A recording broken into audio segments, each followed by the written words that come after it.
सर्वप्रथम आपल्या सर्वांना पर्यावरण दिनाच्या मनापासून महाराष्ट्र शासनाच्या वतीने मी शुभेच्छा देतो। आणि उद्या 6 जून छत्रपती शिवाजी महाराजांच्या राज्याभिषेक वर्धापन दिन जो उच्च व तंत्र शिक्षण विभागानं शिवस्वराज्य दिन म्हणून जाहीर केला आहे, त्याचा शुभारंभ आज ज्या ठिकाणी मी पत्रकार परिषद घेतोय त्या पुण्याच्या इंजिनिअरिंग कॉलेजमध्ये आम्ही मान्यवरांच्या उपस्थितीमध्ये साजरा करणार आहोत। कोविडची पार्श्वभूमी असल्यामुळे कोविडच्या सगळ्याच नियमांचं पालन करून अखंड महाराष्ट्रामध्ये हा कार्यक्रम साजरा होईल। परंतु एक निश्चित आहे की गेली कित्येक वर्ष छत्रपती शिवाजी महाराजांचा हा शिवस्वराज्य दिन हा राष्ट्रीय सण म्हणून जाहीर व्हावा अशा पद्धतीची एक चळवळ संपूर्ण महाराष्ट्रामध्ये आणि देशामध्ये सुरू होती। आपल्याला हे देखील माहिती आहे की अनेकांनी छत्रपती शिवाजी महाराजांचे बॅनर लावून फोटो लावून मतं मागण्याचा देखील प्रयत्न केला। परंतु मला सांगताना मनापासूनचा आनंद आहे की महाराष्ट्र राज्याचे मुख्यमंत्री आदरणीय उद्धव साहेब ठाकरेंच्या नेतृत्वाखाली पहिल्यांदा शिवस्वराज्य दिन हा प्रत्येक महाविद्यालयामध्ये, प्रत्येक युनिव्हर्सिटीमध्ये, प्रत्येक इंजिनिअरिंग कॉलेजमध्ये आणि विशेषतः प्रायव्हेट युनिव्हर्सिटीमध्ये देखील साजरा केला जाणार आहे। फक्त यावर्षी कोविडचं पालन करून हा साजरा केला जाणार आहे। आम्ही जो GR काढला आहे त्याच्यामध्ये स्पष्ट असं म्हटलं आहे की छत्रपती शिवाजी महाराजांचं चरित्र हे विद्यार्थ्यांसमोर कायमस्वरूपी असावं, यासाठी त्याला अनुसरून जे काही कार्यक्रम विद्यापीठामध्ये घेता येतील, महाविद्यालयामध्ये घेता येतील ते त्यांनी घ्यावेत। वक्तृत्व स्पर्धा असेल, निबंध स्पर्धा असतील किंवा अन्य ज्या काही स्पर्धा असतील, पथनाट्य स्पर्धा असतील, या देखील घ्याव्यात। आणि पुढच्या वर्षीपासून कोविड गेल्यानंतर शिवज्योत रॅलीचं देखील आयोजन प्रत्येक महाविद्यालयानं करावं अशा पद्धतीचा आम्ही GR काढलेला आहे। आणि मला सांगताना आनंद होतो की अखंड महाराष्ट्रातल्या विद्यार्थ्यांमधनं अतिशय चांगली भावना या निर्णयाबद्दल व्यक्त केली जाते आणि त्याचा शुभारंभ उद्या पुण्यामध्ये आहे आणि त्याच कार्यक्रमाच्या निमित्तानं आज मी पुण्यामध्ये आहे। परंतु आज देखील पुण्यातल्या ज्या 4 शासनाच्या इन्स्टिट्यूट आहेत त्यांना मी भेट दिली आहेत। आणि सगळ्यात महत्त्वाचं, पुणा हा तसं बघायला गेलं तर शैक्षणिक हब बनलेला आहे।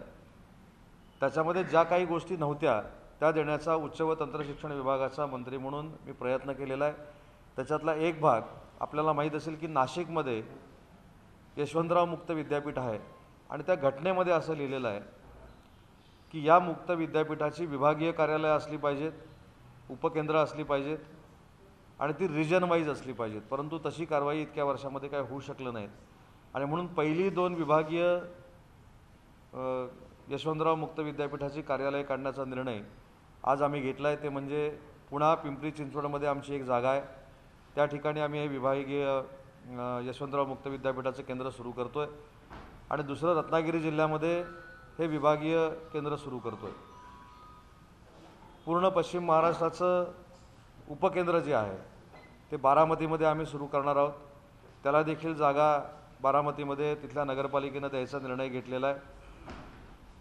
हे मुक्त विद्यापीठाची उपकेंद्र किंवा विभागीय कार्यालय कशासाठी पाहिजेत तर त्या विद्यापीठामधनं जवळजवळ 8 ते 10 लाख विद्यार्थी हे दरवर्षी परीक्षा देतात आणि त्यांना कायमस्वरूपी नाशिकला जावं लागतं। तर त्याच्यामुळं प्रत्येक विभागामध्ये ते कार्यालय असावं, ते केंद्र असावं, ही संकल्पना जी ॲक्टमध्ये आहे त्याची अंमलबजावणी करायला आम्ही सुरुवात केलेली आहे। आणि म्हणून पहिल्यांदा सुरुवातीला ही 2 विभागीय कार्यालय आपण सुरू करतो आहे, विभागीय केंद्र आपण सुरू करतो आहे आणि नागपूर असेल, अकोला असेल, जळगाव असेल या ठिकाणी उपकेंद्र देखील सुरू करतो आहे आणि त्याला देखील यशवंतराव मुक्त विद्यापीठानं निधी मंजूर केलेला आहे। आपल्याला माहीत असेल की रामटेक महाराष्ट्रातला जो एक भाग आहे त्या ठिकाणी कवी कालिदासांच्या नावानं संस्कृत विद्यापीठ स्थापन केलेलं आहे। त्याचा ॲक्ट जरी आपण बघितलात त्या ॲक्टमध्ये देखील असं आहे की ते जे विद्यापीठ आहे त्याची देखील उपकेंद्र ही रिजन म्हणजे विभागनिहाय असली पाहिजेत। संस्कृत विद्यापीठ जरी असलं तरी प्रत्येक भाषेच्या अनुषंगानं रिसर्च करणं ही त्या विद्यापीठाची जबाबदारी आहे आणि म्हणून हे देखील जे विद्यापीठ आहे त्याचं उपकेंद्र पुण्यामध्ये सुरू करण्याचा आज आम्ही निर्णय घेतला आहे आणि बाकीची 5 उपकेंद्र देखील सुरू करण्याचा आम्ही निर्णय घेतला आहे। त्याच्यातलं एक केंद्र उपकेंद्र हे पुण्यामध्ये होणार आहे। मी आज गव्हर्नमेंट पॉलिटेक्निकला देखील व्हिजिट केली होती. त्या संदर्भात पुढच्या आठवड्यामध्ये या जिल्ह्याचे पालकमंत्री आणि राज्याचे उपमुख्यमंत्री अजितदादांबरोबर आम्ही बैठक करणार आहोत. कारण ती जागा जी आहे ती मेट्रो 3साठी देण्यात आलेली आहे आणि त्याच्यामुळं आता बिल्डिंग कशा पद्धतीनं चांगली बांधायची आहे, किती जागा पॉलिटेक्निकला मिळणार आहे, त्याच्यातनं कशा पद्धतीनं नवीन कॉलेज होणार आहे, या संदर्भातली बैठक पुढच्या आठवड्यामध्ये आमची मुंबईला होईल. आणि मी जे आता PMRDAच्या लोकांची चर्चा केली, अधिकाऱ्यांची चर्चा केली, त्यांनी सकारात्मक भूमिका अशी मांडलेली आहे की ऑलरेडी अजितदादांनी त्यांना स्पष्ट असं सांगितलेलं आहे त्याच्यापेक्षा सुंदर इमारत आणि जास्त किमतीची इमारत ही त्या प्राधिकरणानं बांधून दिली पाहिजे. तशा पद्धतीचा GR लवकरात लवकर काढण्याच्या दृष्टीनं आम्ही परवा बैठक घेणार आहोत. तिसरी जी महत्त्वाचं इन्स्टिट्यूट जे आपल्याकडे आहे ते हॉटेल मॅनेजमेंट आहे. आणि मी आज तिथे व्हिजिट केल्यानंतर माझ्या लक्षात एक आलं की आम्ही एक हॉटेल देखील चालवतो आणि ते हॉटेल बंद आहे. आजच्या या सिच्युएशनमध्ये हॉटेल ते बंद आहे. पण आज आम्ही निर्णय असा घेतला आहे की मोठे ग्रुप जे आहेत, म्हणजे ताज असेल, आपल्याकडे GW मेरियट आहे, ली मेरिडियन आहे, हे मोठमोठे जे ग्रुप आहेत, असे ग्रुप जर आमच्याबरोबर त्या युनिटला एकत्र आले तर मला असं वाटतं की प्लेसमेंटची जी मुलांची अडचण आहे ती दूर होईल. आणि म्हणून तो एक धोरणात्मक आम्ही निर्णय घेतला की तिथं देखील कोर्सेस वाढवावेत, तिथं देखील अजून चांगल्या पद्धतीचे कोर्सेस टुरिझमचे असतील, हॉटेल मॅनेजमेंटचे असतील, जे परदेशामध्ये चालतात ते सुरू करावेत, अशा पद्धतीच्या सूचना मी तिथल्या प्राचार्यांना दिल्यात. आणि ते हॉटेल कशा पद्धतीनं चांगल्या ग्रुपला बरोबर घेऊन चालवता येईल हा देखील निर्णय येत्या काही दिवसामध्ये आम्ही घेणार आहोत आणि तशा देखील सूचना मी आज दिलेल्या आहेत. तिसरी जी इन्स्टिट्यूट आमची आहे ती म्हणजे COAP, ज्याचं नाव नुसतं देशात नाही तर जगभरामध्ये आहे. आणि म्हणून या इन्स्टिट्यूटचा दुसरा एक कॅम्पस ज्याला AICTनं मान्यता दिलेली आहे तो चिखली, तो कॅम्पस करण्यासाठी जवळजवळ 150 कोटी रुपयाची तरतूद ही नुसती केलेली होती. परंतु त्याच्यातले 25 कोटी रुपये हे आज आम्ही COAPला दिलेले आहेत. त्यांच्या ग्रंथालयाला 5 कोटी रुपये दिलेले आहेत. त्यांचं प्रेझेंटेशन देखील आज मी बघितलं आहे. त्याच्यामुळे मला असं वाटतं की येत्या काही दिवसामध्ये त्या कॅम्पसचं भूमिपूजन देखील मान्यवरांच्या हस्ते आम्ही करू आणि एका नवीन शैक्षणिक वातावरणाला चिखलीमध्ये सुरुवात होईल अशा पद्धतीची प्रोव्हिजन या COAPच्या सगळ्या लोकांनी देखील केलेली आहे. लॅबसाठी मला खरं तर या इन्स्टिट्यूटचा आदर्श सगळ्यांनी घेतला पाहिजे. ज्या ज्या ठिकाणी आमच्या सल्लागार कमिट्या आहेत शासकीय कॉलेजेसवर, आज फंडिंग जे उपलब्ध केलेलं आहे, जवळजवळ या 2 वर्षामध्ये 35 कोटी रुपये CSRमधनं प्रताप पवार सरांनी जमा केलेले आहेत आणि त्याच्यातनं देखील फार मोठी डेव्हलपमेंट या कॅम्पसची होते हे देखील सांगताना मला आनंद होतो आणि त्याचा देखील आढावा मी घेतलेला आहे. अजून COAPमध्ये काय करावं लागणार आहे, कशा पद्धतीनं डेव्हलपमेंट करता येईल यासाठी मुख्यमंत्री महोदयांची देखील आम्ही चर्चा करतो आहे, उपमुख्यमंत्री महोदयांची देखील मी चर्चा करणार आहे. आणि COAP जसं IIT आहे त्या तोडीचं बनलं पाहिजे या दृष्टीनं आम्ही मार्गक्रमण करतो आणि त्यांना ज्या काही त्याच्यामध्ये आम्हाला गोष्टीचं सहकार्य करायचं आहे ते देखील शासन म्हणून आम्ही करणार आहोत. त्याच्यामुळे मला असं वाटतं की या तिन्ही इन्स्टिट्यूटमध्ये महाराष्ट्र शासनाचं जे काही योगदान आम्हाला द्यावं लागणार आहे ते आम्ही नक्कीच देणार आहोत. आणि शेवटचा मुद्दा जो गेले कित्येक महिने कोविडमुळे थांबलेला होता, त्या देखील इमारतीची मी पाहणी करून आलो, ते म्हणजे टीचर्स अकॅडमी. टीचर्स अकॅडमीचं काम जर आता आपण जाऊन बघितलं तर सगळं कन्स्ट्रक्शन वर्क संपलेलं आहे, सगळं फर्निचर आलेलं आहे. परंतु मी ती माहिती घेतली की महानगरपालिकेनं एक नोटीस काढलेली आहे की या कोविडच्या संपूर्ण वातावरणामध्ये प्रतिबंधक म्हणून काम करू नये, त्याच्यामुळं काम ते थांबलेलं आहे. पण मला असं वाटतं की सोमवार मंगळवारी ज्यावेळी आपलं लॉकडाऊन शिथिल होईल त्यावेळी पुढचं काम 15-20 दिवसाचं जे राहिलं आहे ते देखील पूर्णत्वाकडे जाईल. आमचं स्टुडिओचं सामान देखील येऊन राहिलेलं आहे. फक्त कामाचे आदेश ज्यावेळी सुरू करण्याचे महानगरपालिकेकडनं होतील त्यावेळी ते देखील काम सुरू होईल. त्यामुळे सगळ्या इन्स्टिट्यूटचा देखील आज मी आढावा घेतला आहे. जास्तीत जास्त महाराष्ट्र शासनाकडनं जे काही सहकार्य आम्हाला या 3 इन्स्टिट्यूटना करता येईल त्या करण्याचा प्रयत्न माझा नक्की राहणार आहे.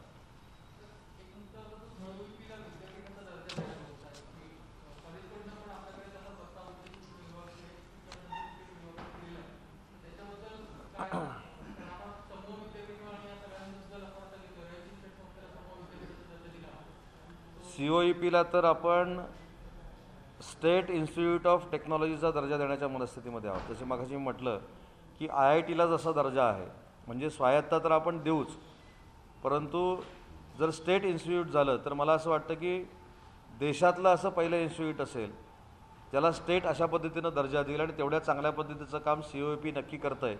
म्हणून तो प्रस्ताव तयार करण्याच्या सूचना मी आमच्या सगळ्या अधिकाऱ्यांना दिलेल्या आहेत. आणि तशा पद्धतीनं जर आम्हाला कारवाई करता आली तर COEPचं रेप्युटेशन आहे त्याच्यापेक्षा उंचावेल. आणि इथं आपण जर दुसरा एक माहिती घेतली तर परदेशातल्या विद्यार्थ्यांची संख्या देखील लक्षणीय आहे. त्याच्यामुळं COEP अनेक डिपार्टमेंटमध्ये सहकार्य करते. म्हणजे आपल्याला सगळ्यांना माहिती आहे की पंतप्रधान सडकच्या रस्त्यांचं देखील ॲनालिसिस करण्याचं काम, त्याची इस्टिमेट करण्याचं काम आणि इस्टिमेट अप्रूव्हल करण्याचं काम जर महाराष्ट्रातलं कुठचं कॉलेज करत असेल तर हे COEP कॉलेज करतं. त्याच्यामुळं गव्हर्नमेंटचा देखील पूर्ण विश्वास या कॉलेजवर आहे आणि म्हणून त्यांना स्वायत्त जर अधिकार आम्हाला सगळ्यांना देता आले तर त्या दृष्टीने देखील आम्ही वाटचाल करणार आहोत.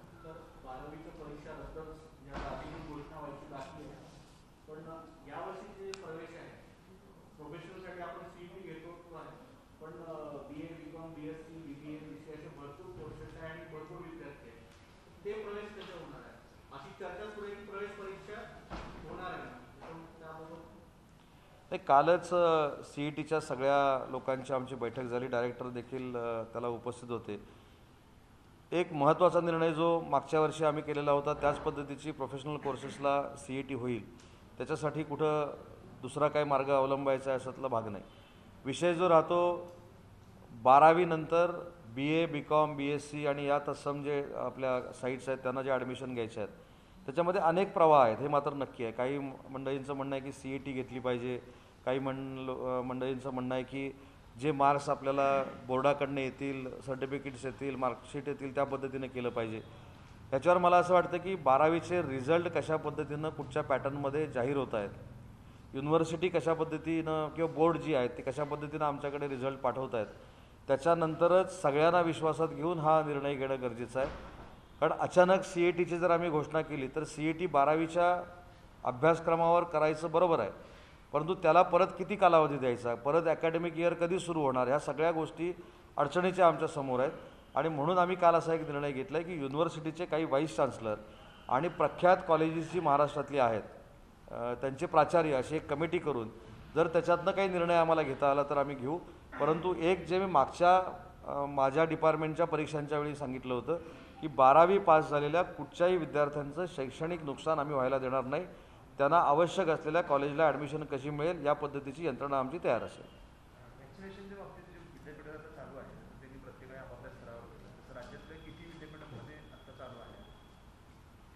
नाही, विद्यापीठामध्ये अजून मला कल्पना नाही की प्रायव्हेट ठिकाणी चालू झालं आहे का, परंतु 18 ते 44 सध्या वॅक्सिनेशन का थांबवलं आहे तर जो 45 वर्षावरील लोकांना आपण वॅक्सिनेशन देत होतो आणि त्यांचा सेकंड डोस जो आपल्याला मिळत नव्हता त्याच्यामुळे आपण 18 ते 44च्या लोकांचा तिकडे आपण डायव्हर्ट केला होता. पण तो आता द्यायला काही दिवसामध्ये सुरू होईल. त्याच्यामध्ये परदेशी जाणाऱ्या विद्यार्थ्यांचं वॅक्सिनेशन हे सुरू झालं आहे मुंबईमध्ये. आज मी किंवा उद्या पुण्यामधल्या युनिव्हर्सिटीशी चर्चा करून नक्की काय करावं लागेल हे देखील मी फायनल करणार आहे. पण विद्यार्थ्यांना लसीकरण जर करायचं असेल तर 18 ते 27 हा वयोगट आमच्याशी निगडीत आहे. तर त्यांना लसीकरण कशा पद्धतीनं करता येईल या संदर्भात मी स्वतः मुख्यमंत्री महोदयांशी चर्चा करणार आहे आणि त्याच्यानंतरच तो निर्णय होईल.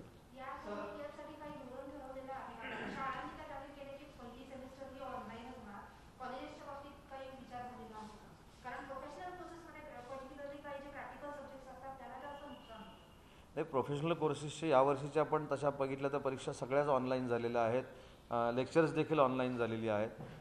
जोपर्यंत कोविडचं जे वातावरण आहे हे नियंत्रणाखाली येत नाही, पूर्ण डिझास्टर मॅनेजमेंट अथॉरिटीला असं वाटत नाही की आपण कोविडमधनं बऱ्यापैकी मात करून पुढे गेलेलो आहोत, तोपर्यंत विद्यार्थ्यांना कॉलेजमध्ये बोलून लेक्चर देणं किंवा प्रॅक्टिकल करणं हे मला असं वाटतं की फार मोठ्या पद्धतीनं गैरसोयीचं आहे.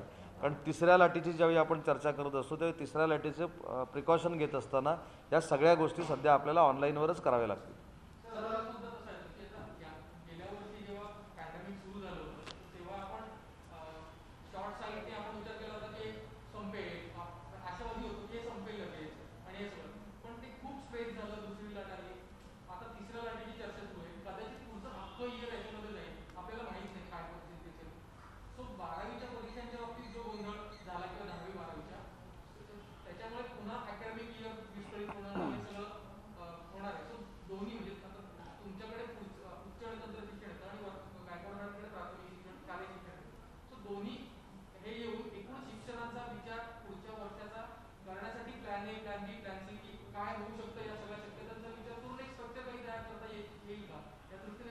ऑलरेडी मला असं वाटतं की हायर एज्युकेशन आणि टेक्निकल एज्युकेशनचं 12वी नंतरचं स्ट्रक्चर हे ऑलरेडी रेडी झालेलं आहे.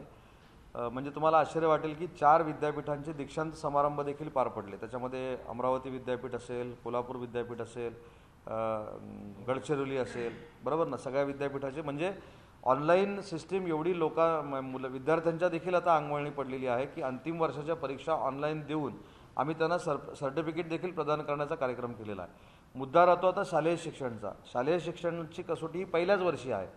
हाच जो इश्यू झाला होता तो मागच्या वर्षी आम्हाला भोगावा लागला होता. आज ते शालेय शिक्षणाला भोगावं लागतं. पण याच्यातनं देखील शालेय शिक्षण चांगल्या पद्धतीनं मार्ग काढेल.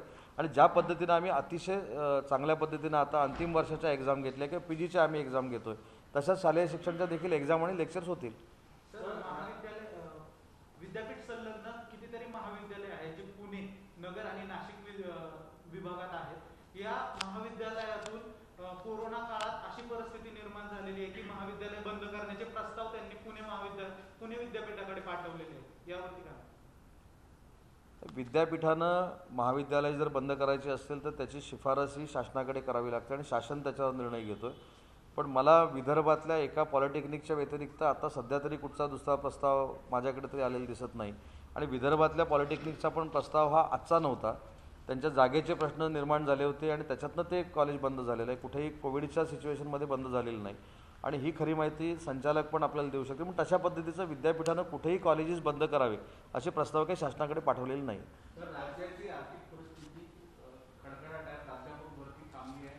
त्याचवेळी आपल्या जे ॲफिलिएटेड कॉलेजेस आहेत सगळे सिनियर, त्याच्यामध्ये बरेचसे लोक जे एमफिलच्या फक्त एमफिलच्या याच्यावर पदोन्नती घेत आहेत, भरपूर पैसे त्यांना म्हणजे पदोन्नत्या झाल्या, ते प्राचार्यापर्यंत गेले.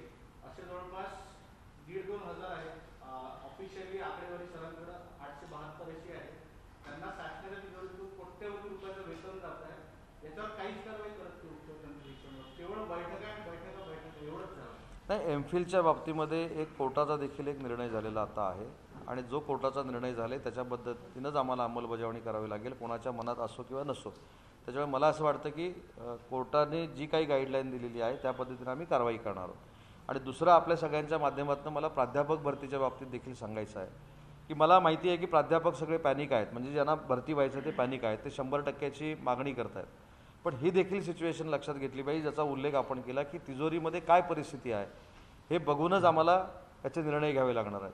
पण एक मात्र मी तुम्हाला सांगतो की अकॅडमिक इयर ज्यावेळी 22-23 सुरू होईल त्यावेळी प्राध्यापक भरती ही महाराष्ट्रामध्ये झालेली आपल्याला दिसेल.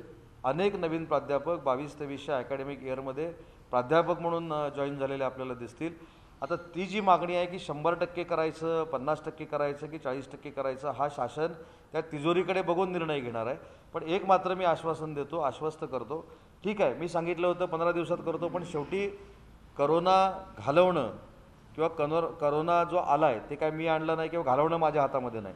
त्याच्यामुळे माझ्या सगळ्या सहकाऱ्यांना मला हीच विनंती करायची आहे की कोविडचं एवढं मोठं संकट असताना देखील जे काही प्राध्यापकांची भरती करायची आहे त्याचा निर्णय आम्ही घेणार आहोत, त्याच्यावर आम्ही ठाम आहोत. आणि पुढच्या 22-23च्या अकॅडमिक इयरमध्ये प्राध्यापकांची भरती झालेली आपल्याला दिसेल, म्हणजे जॉईन झालेले दिसतील. म्हणजे मी काय पुढच्या वर्षी होणार असं म्हटलं नाही. 22-23ला प्राध्यापक जॉईन झालेले आपल्याला दिसतील. प्राध्यापकांच्या भरतीला किमान 11 ते 12 महिने लागतात, म्हणजे एकदा डिक्लेअर केल्यानंतर. त्याच्यामुळे तो कालावधी त्यांचे ॲडव्हर्टाईज काढायचे असतात, त्यांचं काहीतरी व्हेरिफिकेशन करायचं असतं. सगळ्या बाबतीमध्ये जे काही त्या कॉलेजची प्रोसिजर आहे ते 8 ते 9 महिने लागतील. पण पुढच्या अकॅडमिक इयरला ह्या सगळ्या प्रोसेस कंप्लीट करून प्राध्यापकही नोकरीला आलेले आपल्याला दिसतील.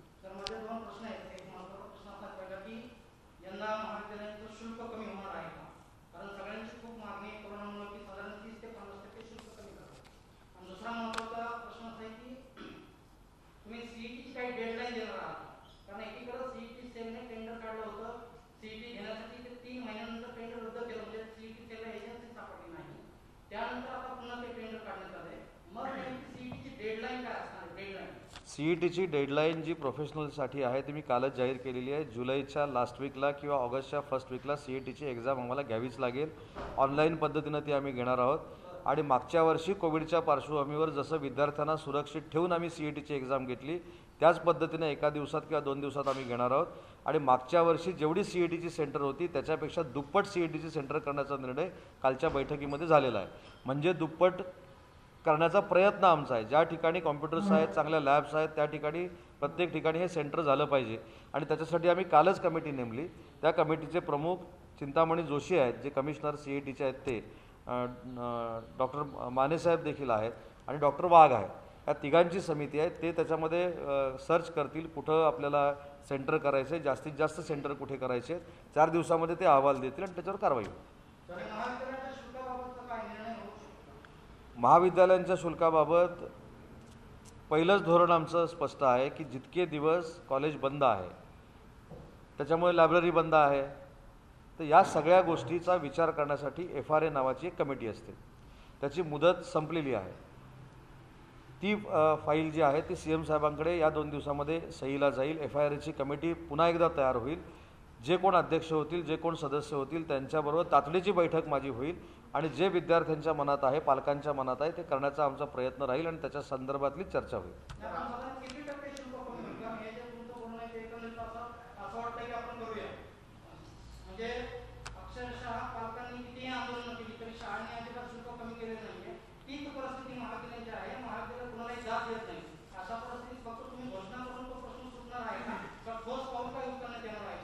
मी अजिबात घोषणा केली नाही आणि घोषणा करून प्रसिद्धी मिळवायची मला अजिबात अपेक्षा नाही. मी पहिल्यांदाच सांगितलं की असं एखादं महाविद्यालय जर करत असेल तर त्याची तक्रार तातडीनं संचालकांकडे करावी. महाविद्यालयाची मॅनेजमेंट जर असं करत असेल, विद्यार्थ्यांना छळत असेल, तर त्यांच्यावर FIR दाखल केले जातील. हे देखील स्पष्ट मी सांगितलेलं आहे. तशा तक्रारी जर आल्या असतील तर आम्ही करू. पण FRAची सिस्टीम आहे. FRA ही बॉडी स्वायत्त बॉडी आहे. त्यांना 31 मार्चच्या अगोदर हे निर्णय घ्यावे लागतात. पण या पॅन्डेमिकमध्ये आता नवीन बॉडी आल्यानंतर मी स्वतः त्यांच्याशी चर्चा करणार आणि त्याच्यातनं आम्ही निर्णय घेणार.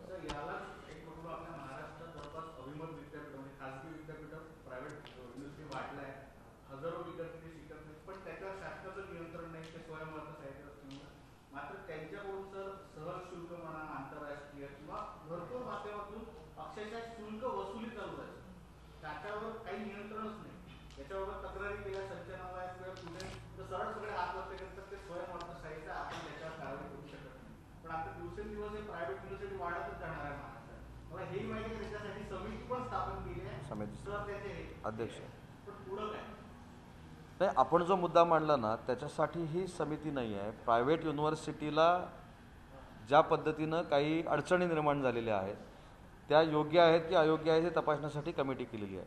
आज मी तुम्हाला एक शब्द देतो की अशा पद्धतीनं जर प्रायव्हेट युनिव्हर्सिटीमध्ये होत असेल तर FRAची सिस्टीम जशी बाकीच्या कॉलेजेससाठी आहे तशी प्रायव्हेट कॉलेजच्या शुल्कावर बंधन आणणारी एखादी जर कमिटी मला करता आली ॲक्टमध्ये अमेंडमेंट करून, ती देखील मी करायला तयार आहे.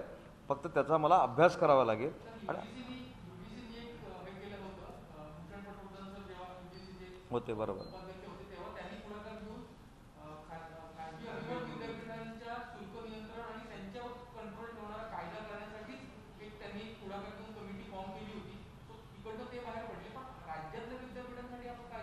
नक्कीच मी तेच सांगितलं की शुल्क नियंत्रण समिती प्रायव्हेट विद्यापीठांवर देखील असावी या संदर्भातला निर्णय करण्याच्या मनस्थितीमध्ये मी आहे. पण त्याचं प्लस मायनस बघितलं पाहिजे की ॲक्टमध्ये त्यांच्या काय आहे ते तपासून विद्यार्थ्यांच्या हितासाठी ही नक्की समिती केली जाईल.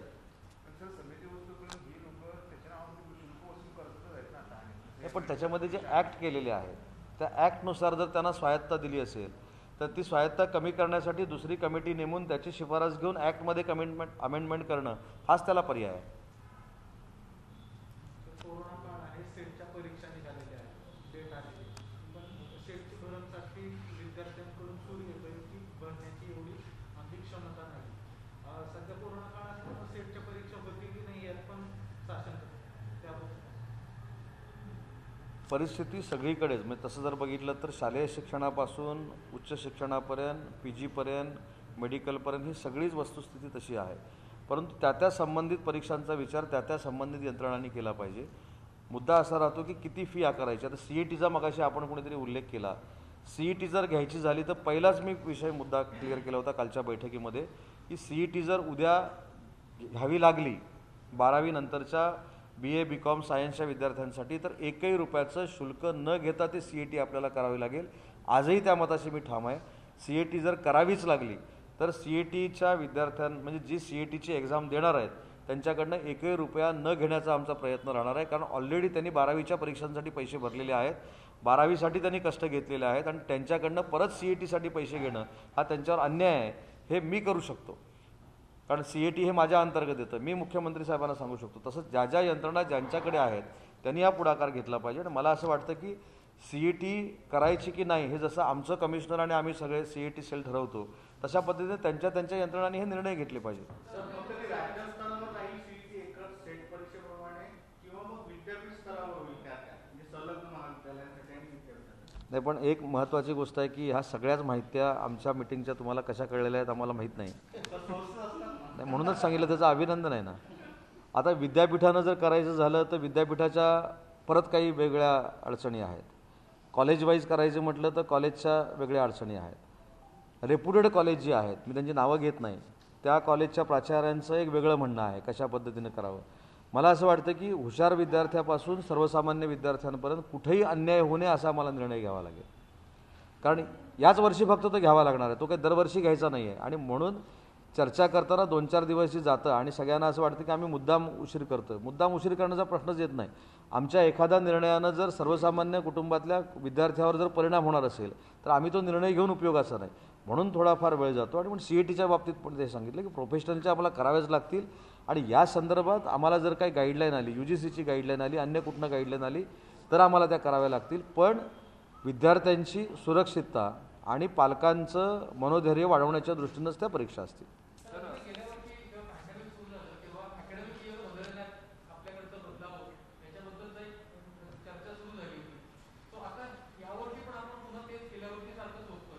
नाही, आपल्याला असं वाटलं होतं की अकॅडमिक इयर एकदम पुढं जाईल असं आपल्याला वाटलं होतं. परंतु मला सगळ्यांनाच धन्यवाद दिले पाहिजेत. युनिव्हर्सिटीच्या लोकांना दिले पाहिजेत, प्राध्यापकांना दिले पाहिजेत, प्राचार्यांना दिले पाहिजेत की जे आम्ही ठरवलं होतं. आम्हाला वाटलं होतं की डिसेंबर क्रॉस होईल अकॅडमिक इयरला, ते झालं नाही. तसं जर झालं असतं तर आम्हाला काही देशांमध्ये जे जानेवारी टू डिसेंबर अकॅडमिक इयर केलं तसं आम्हाला करावं लागलं असतं. पण यांच्या सगळ्यांच्या मेहनतीनं आम्ही सप्टेंबरपर्यंत थांबलो, सप्टेंबर-ऑक्टोबरपर्यंत. त्याच्यामुळे आम्हाला ते काय वाढवावं लागलं नाही, फक्त 1 महिन्याची गॅप पडली. यावेळी पण बघा ना, आता जरी 12वीचे रिझल्ट आता लागले असले तर आम्ही काही करून सप्टेंबरमध्ये हे सगळं सुरू करण्याच्या मनस्थितीमध्ये आहोत आणि त्याच्यामध्ये आम्हाला यश येईल. त्याच्यामुळं कुठं आम्हाला सेपरेट करावं लागतं अशातला भाग नाही. मागच्या वर्षी मी हे पण सांगितलं होतं कदाचित आम्हाला सिलेबस कमी करावा लागेल, पण ती पण अडचण दूर केली सगळ्या प्राध्यापकांनी, विद्यार्थ्यांनी ते सगळं करून. तर मला असं वाटतं काही ठिकाणी झालं आहे, काही ठिकाणी थोडा अभ्यासक्रम त्यांनी कमी केला आहे. पण काही विद्यापीठ आहेत, काही प्रायव्हेट युनिव्हर्सिटी आहेत, त्यांनी 100% सिलेबस क्लिअर करून परीक्षा घेतलेल्या आहेत.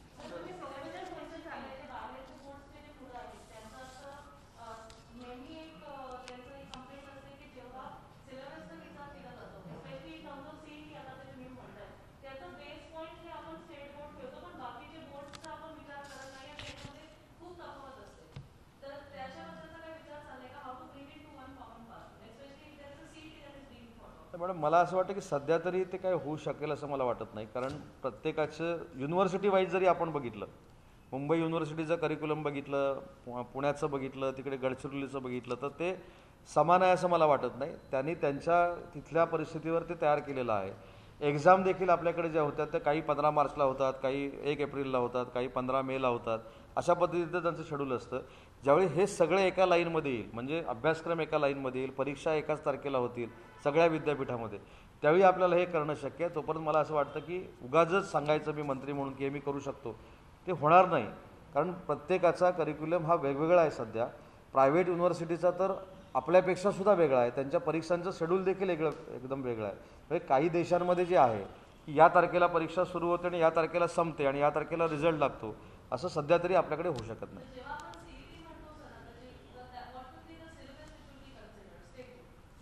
CATचे 2 भाग आहेत ना. CAT आता नव्यानं घ्यायचा जर निर्णय झाला तर त्याचा अभ्यासक्रम मी तुम्हाला सांगितला की 12वीचा जो आहे तोच आपल्याला घ्यावा लागेल. आणि प्रोफेशनलचा जो आहे तो ऑलरेडी आम्ही डिक्लेअर केलेला आहे, जो चालत आलेला आहे. फक्त काय झालं की ही 2 वर्ष आपण ऑफलाईनच्या ऐवजी ऑनलाईन घेतली. आता 3रं वर्ष देखील आपण ऑनलाईन घेतोय, पण त्यांचा अभ्यासक्रम त्यांना माहिती आहे. सर, राज्यात आता बीडपासून मराठा आरक्षणाला आंदोलन जे आहे ते पुन्हा एकदा चालू झालेलं आहे. तुम्ही स्वतः कॅबिनेटमध्ये असता, शिवसेनेनं नेहमी याबाबत सावध भूमिका घेतली.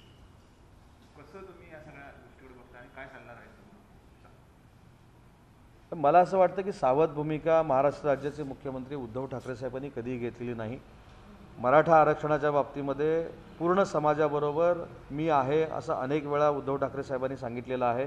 काल देखील ज्या समितीनं अहवाल दिलेला आहे तातडीनं साहेबांनी निर्णय घेतलेला आहे की पुनर्विचार याचिका दाखल करावी. त्याच्यामुळं काही लोक कदाचित हा गैरसमज निर्माण करत असतील, पण उद्धव साहेब हे कायम मराठा समाजाबरोबर राहिलेले आहेत आणि आरक्षणाच्या बाबतीमध्ये मराठा समाजाला आरक्षण मिळावं याच मताचे स्वतः उद्धव साहेब आहेत. त्याच्यामुळे जे कोण गैरसमज पसरवत आहेत, मला माहिती आहे त्यांचे किती लोक ऐकतात, पण तो नुसता गैरसमज आहे.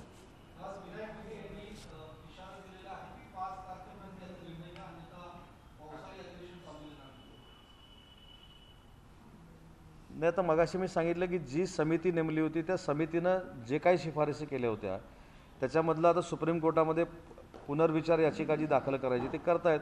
आणि मेटे साहेबांना देखील मला विनंती आहे की कोविड चालू आहे, त्यांनी मुख्यमंत्री महोदयांची भेट घ्यावी, त्यांच्या काय मागण्या आहेत ते त्यांना सांगाव्यात.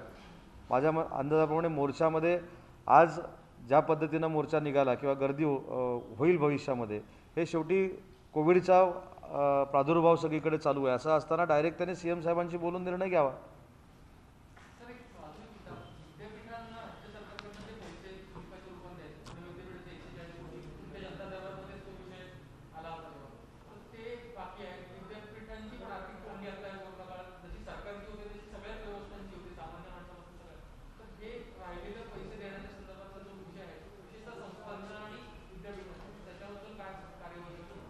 ते पैसे शासनानं दिले पाहिजेत या मताचा देखील मी आहे, परंतु सध्याची आर्थिक परिस्थिती आपण सगळे बघतोय. त्याच्यामुळे मला असं वाटतं की जेवढं शक्य आहे तेवढं देऊ. नाही, तशी परिस्थिती सुधारली तर टप्प्याटप्प्यानं देऊ.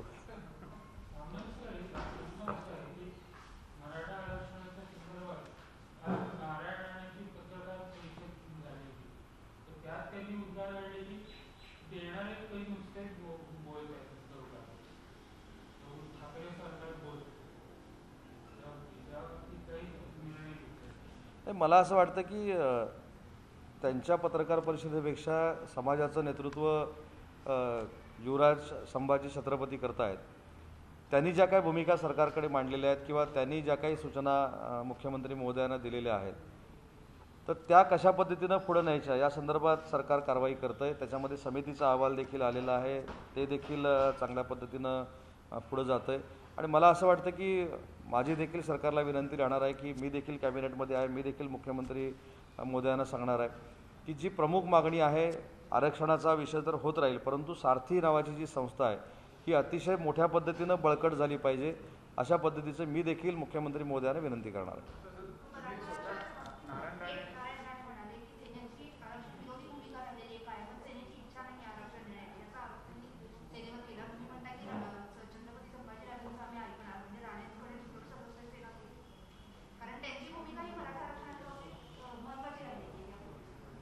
नाही मॅडम, त्यावेळी त्यांनी ज्यावेळी अहवाल केला त्यावेळी मी पण त्यांच्याबरोबर सरकारमध्ये होतो, त्यावेळी ते आमच्याबरोबर होते.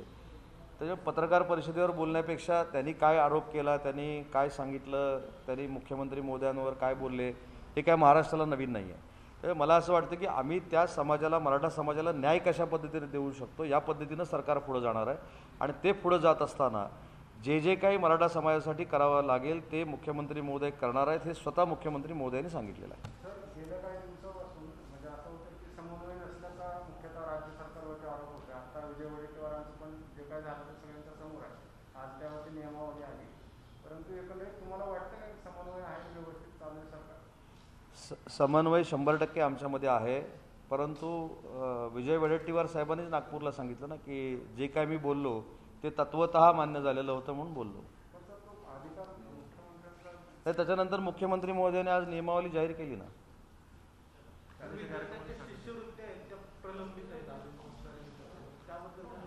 नाही, शिष्यवृत्त्या प्रलंबित आहेत. त्याचं कारण तुम्हाला आता परत रिपीट करायला कोविडच्या ह्या सगळ्या प्रादुर्भावामधनं जसजसं आपण बाहेर येऊ तसतशा त्यांच्या शिष्यवृत्त्या पण त्यांना मिळणार आहेत.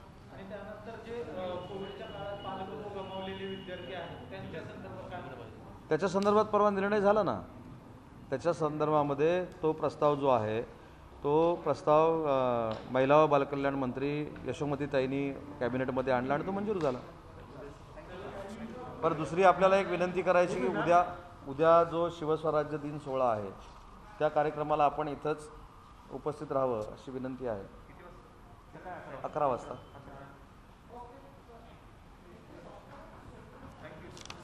थँक्यू.